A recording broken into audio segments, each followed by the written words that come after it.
members of investigative agencies and security forces from across the world, and my dear friends, I welcome you all to the third ministerial conference on counter-terrorism financing. Friends, it is significant that this conference is happening in India. Our country faced the horrors of terror long before the world took serious note of it. Over the decades, terrorism in different names and forms tried to hurt India. We lost thousands of precious lives, but we have fought terrorism bravely. The delegates have a chance to interact with a country and people who have been firm in tackling terror. We consider that even a single attack is one too many. Even a single life lost is one too many. So, we will not rest till terrorism is uprooted. Friends, this is a very important gathering.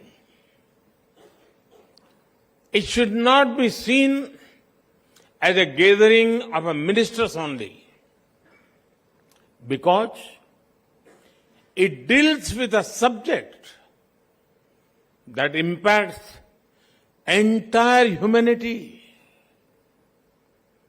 The long-term impact of terrorism is particularly hard on the poor and on the local economy. Be it tourism or trade, nobody likes an area that is constantly under threat. And due to this, the livelihoods of people are taken away.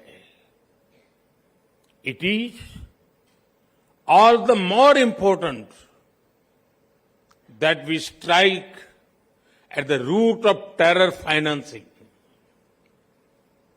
Friends, in today's world, ideally, there should be no need for anyone to remind the world of the dangers of terrorism.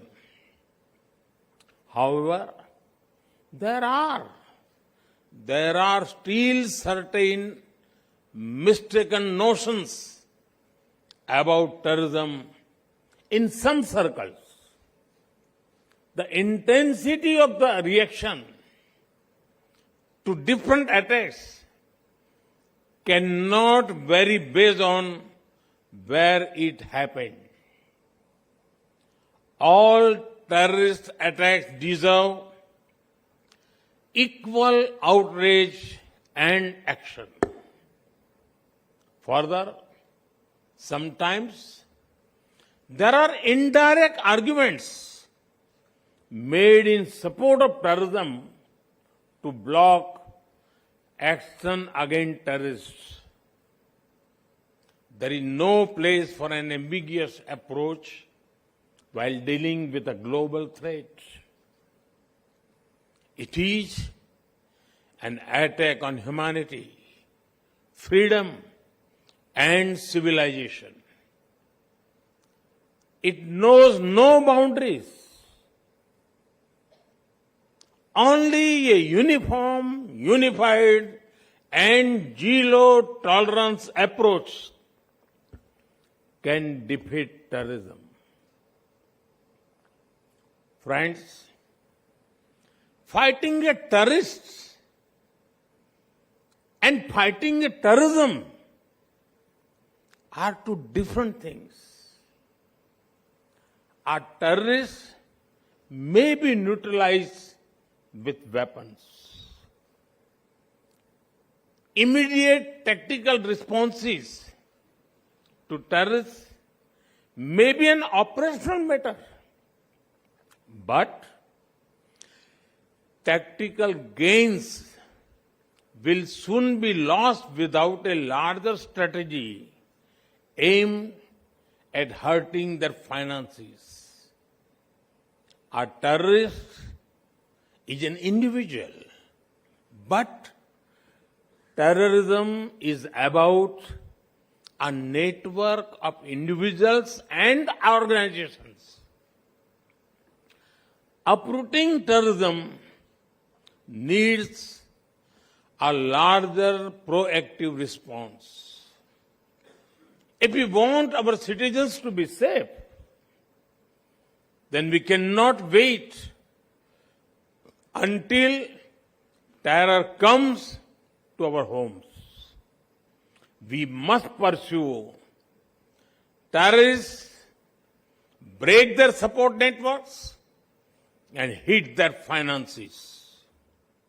Friends, it is well known that terrorist organizations get money through several sources. One source is state support. Certain countries support terrorism as part of their foreign policy. They offer political, ideological, and financial support to them.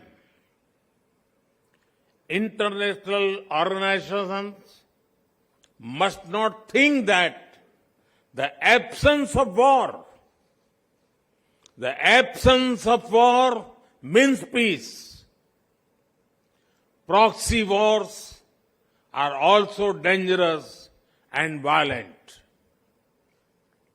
There must be a cost imposed upon countries that support terrorism. Organizations and individuals that try to create sympathy for terrorists must also be isolated. There can be no ifs and buts entertained in such matters. The world needs to unite against all kinds of overt and covert backing of terror.